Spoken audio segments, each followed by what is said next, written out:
Bienvenue à tous dans ce 18e numéro du Rétro, le format court proposé par les NBA Stories.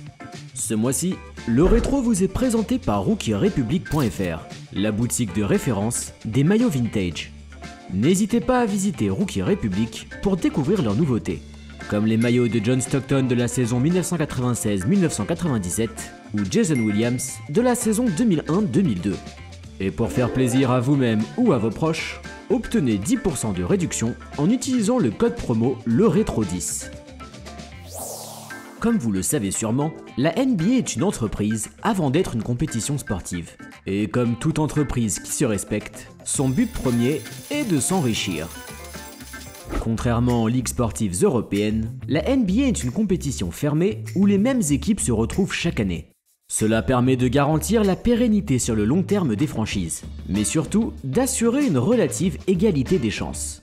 L'hégémonie d'une équipe dans le temps est rare en NBA, où les pires équipes obtiennent les meilleurs choix de la draft, et donc les jeunes joueurs les plus talentueux. Certaines franchises ont donc rapidement compris qu'il valait mieux parfois perdre volontairement afin de mettre la main sur les meilleurs prospects du pays. Cette stratégie n'est désormais plus un secret, et est connue sous le verbe tanking. Cela est sûrement tiré de l'expression américaine « to go into the tank » qui est associée à la défaite volontaire d'un boxeur en simulant un KO. L'un des premiers exemples fameux de tanking remonte à la saison 1983-1984. Cette année-là, les Houston Rockets ne firent pas jouer leurs titulaires en fin de saison pour grimper dans la draft. Le résultat ? Ni plus ni moins que le premier choix qui fut utilisé pour drafter le mythique Hakeem Olajuwon. Cette stratégie de défaite volontaire n'est pas propre à la NBA. Elle est aussi utilisée dans toutes les ligues majeures américaines avec des fortunes diverses. En 1983, par exemple, les franchises de NHL des Pittsburgh Penguins et New Jersey Devils se lancèrent même dans une bataille de médiocrité sans précédent pour essayer de drafter le Canadien Mario Lemieux.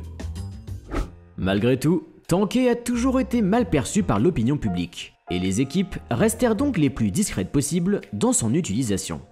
Cela a toutefois changé à partir des années 2010, pendant lesquelles tanker était devenu une pratique presque assumée.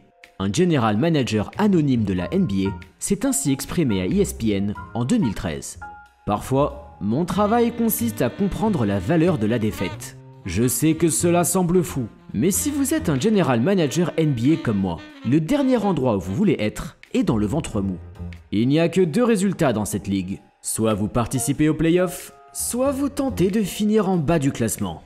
Mais être ni bon ni mauvais est une recette pour un désastre. C'est donc ainsi que nous voyageons à Philadelphie en 2013 pour découvrir l'exemple de tanking le plus flagrant de l'histoire de la NBA. Un épisode que la Ligue souhaiterait faire oublier, qui porte le nom du process. Après les belles années d'Allen Iverson, les 76ers avaient bien du mal à retrouver le devant de la scène. Considérant l'équipe comme en fin de cycle, l'équipe de Philadelphie décida d'entamer une reconstruction totale. Pour ce faire, elle confia les clés du projet à un general manager du nom de Sam Hinkie. Passionné de statistiques, ce dernier avait tout un processus dans la tête pour permettre à la franchise de Pennsylvanie de retrouver les sommets. C'est donc ainsi qu'il lança un mantra qui devint le slogan des Sixers, « Trust the process » ou « Faites confiance au processus ». Hinkie s'exprima sur la situation des Sixers d'alors en disant « Quand je suis arrivé à Philadelphie, c'était comme jouer au Monopoly sans propriété et avec seulement des billets de 1. J'ai dû trouver ma propre solution pour m'acheter la rue de la Paix. » Cette fois-ci, Sam Hinkie ne voulait pas se cacher, et il devint évident que son but pour atteindre la victoire était à travers la défaite. Décidé à repartir de zéro, il transféra le All-Star Drew Holiday en échange d'un pick de draft qui fut utilisé sur le pivot Nerlens Noel. Philadelphie drafta également Michael Carter-Williams, qui fut élu rookie de l'année. Hinkie continua donc à se débarrasser de ses joueurs d'expérience pour faire la place à des jeunes aux qualités diverses. Avec Brett Brown en tant qu'entraîneur, les Sixers étaient conçus pour perdre. Et c'est exactement comme cela que l'avenir se produisit. Les Sixers 2013-2014 compilèrent un atroce bilan fait de 19 victoires pour 63 défaites, dont 26 consécutives. Si les critiques sur Sam Hinkie se faisaient de plus en plus entendre, ce dernier était toujours aussi certain de sa méthode de tanking, qui lui offrit le 3e choix de la draft 2014. I mean, we're clearly building through the draft. We're clearly trying to find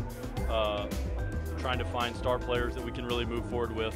De 2013 à 2017, les Sixers de Hinkie finirent à la dernière ou l'avant-dernière place de leur conférence. Entre 2014 et 2016, l'équipe brisa même un nouveau record du nombre de défaites consécutives avec 28. Malgré les critiques des observateurs et des fans, enquiller les défaites n'effrayait pas Sam Hinkie, qui s'exprima en disant « Beaucoup de mes amis me disent « Arrête avec ta stratégie, ça va mal finir, tu vas te faire virer. » Et c'est la raison qui me pousse à continuer. La peur a été le facteur de décision de beaucoup de gens pendant trop longtemps. Comme vous l'avez donc compris, Hinkie n'avait que faire des défaites, qui constituaient l'essence de sa stratégie. Mais cela ne fut pas sans conséquences. Des journalistes célèbres faisant même pression sur la NBA pour stopper cette mascarade de basketball. Les fans fuyaient également les Sixers, puisque l'équipe obtint l'un des plus faibles nombres de spectateurs de la ligue, ainsi que les pires audiences télévisées. Are you starting to trust the process? Hell no, and I'm not laughing. Qu'importe pour Hinkie, sa tactique de troc de victoire contre des choix de draft marchait à merveille. Mais si les Sixers furent effectivement bénis par des bonnes positions lors de la draft, la franchise fut également touchée par une certaine malédiction. Retournons donc lors de la draft 2014, où Philadelphie mit la main sur le pivot Joel Embiid, mascotte du process. Ce dernier s'exprima pour Sports Illustrated en disant « J'ai l'impression d'être l'incarnation du process et que tout le projet tourne autour de moi. » Malgré ces belles paroles, Embiid était déjà blessé lors de sa draft et ne joua finalement pas de toutes ses 2 premières saisons en NBA. Parfait pour Hinkie, qui pouvait donc perdre et encore perdre pour drafter et encore drafter. En 2015, Philadelphie choisit en 3e position Jahlil Okafor, un ailier très moyen qui fut finalement transféré quelques années plus tard contre des cacahuètes. En 2016, les Sixers draftèrent en première position Ben Simmons. Mais rebelote, ce dernier se fractura le pied et manqua toute sa première saison. Ignoble sur les parquets, les Sixers obtinrent encore une fois le premier choix de la draft 2017. Celui-ci fut utilisé sur le meneur Markelle Fultz. Mais la malédiction n'était pas rompue.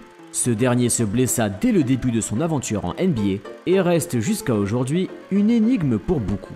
Que le problème soit physique ou mental, Fultz n'a jamais assuré son statut de premier choix de draft à Philadelphie, et il fut finalement envoyé quasi gratuitement à Orlando en 2019.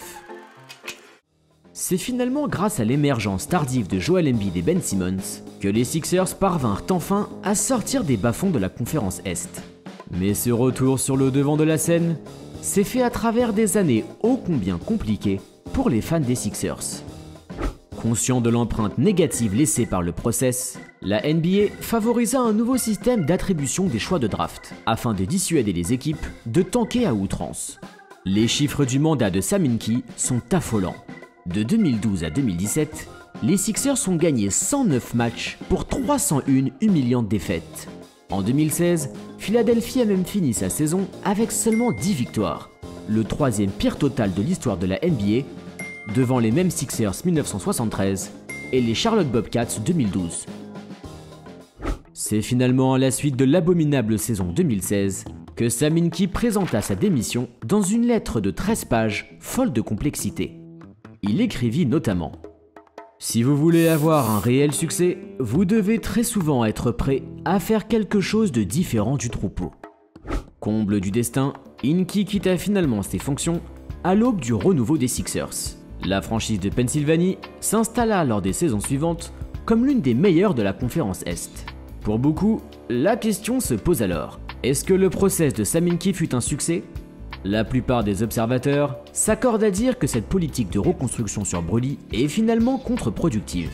Des équipes à succès, comme Miami ou San Antonio, ont-elles opté pour une mentalité totalement différente, dont le motto est de toujours s'efforcer à concourir, même en ayant de faibles chances d'être champion.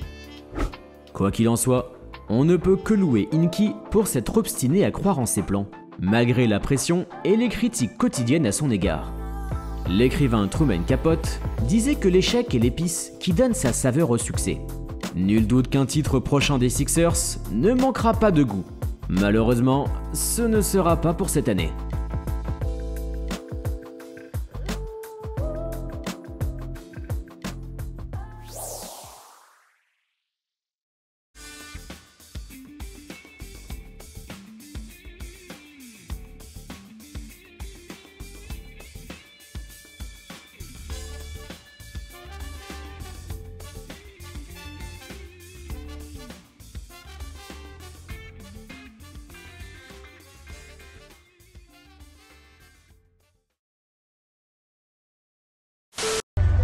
Ben Simmons, you crumb bum piece of shit.